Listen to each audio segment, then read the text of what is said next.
Today I'm gonna kick your butt a little bit. If I don't fall down.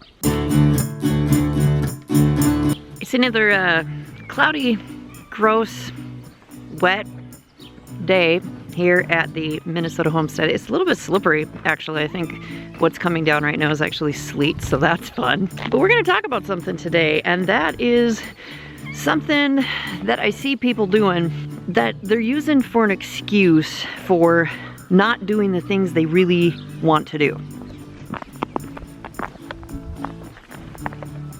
So some of y'all know this, besides my own podcast and my own YouTube channel, I'm also part of a group podcast called Fireside Freedom. It's a group of content creators, some self-reliance, DIY, homesteading, a bunch of different creators. We get together every Tuesday night and have a little chat about some topic. So our most recent episode was actually about the toolbox fallacy, and I will put a link up here. But if you're not aware, the toolbox fallacy is basically where there's something you want to get into, but you're thinking of all the reasons you can't do it because you don't have just the right stuff to do the thing. So if you want to start a YouTube channel, you make this list of all these crazy things you need, like a super expensive camera and a super expensive editing program and all these things, and you're like, I can't have a YouTube channel because I don't have the right tools.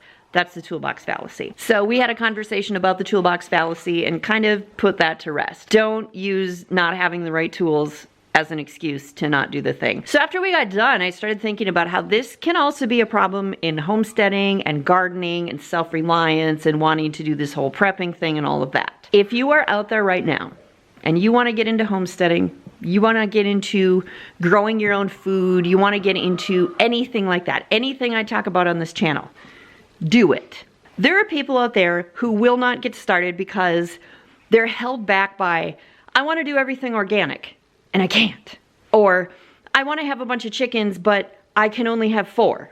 Or if I get chickens, I have to free range them and I don't have the spot to free range them right now, so I'm just not going to get chickens. Or I have to have this size garden, this large of a garden, and I have to have this kind of soil and I don't have that yet, so I'm just not going to get started, right? Y'all, don't fall into this trap. I know people who will say, it's not worth planting tomatoes if I can only have 3 tomato plants on my front step. It's not worth doing it. If I can't do 1,000,000 tomatoes, I'm not even gonna do it. I have heard people say, what's the point in starting seeds when I only have the space to start like half a tray of seeds? What's the point? I know people who have said, what's the point in raising my own meat birds when I can only raise 5? Like, what's the point of only raising 5? Or I know people who get really concerned because I went to the store and all the extra that I could buy for my prepper pantry this week was 2 boxes of macaroni. That's all I could buy. What's the point?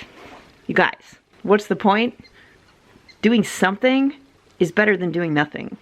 Imagine if we looked at kids who were learning to walk and told them they weren't doing enough because they weren't able to run a marathon. Imagine if we looked at someone who had saved $100 and we laughed at them because they hadn't saved $1 million. Life is a process and we do more as we go. We learn more as we go. You have to start somewhere. Starting somewhere is better than not starting at all. Maybe what you have space for is a few tomatoes on your front step and a window box full of lettuce.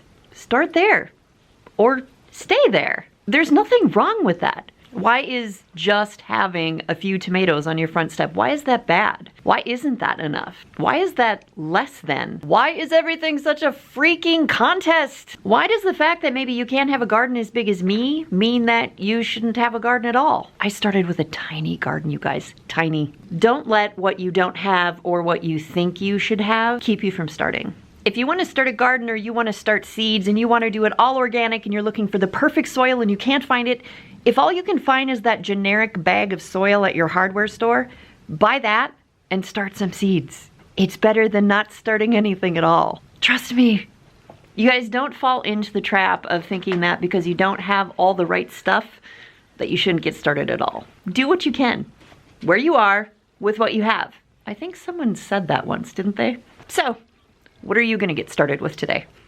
Let me know. You are so helpful, you know that?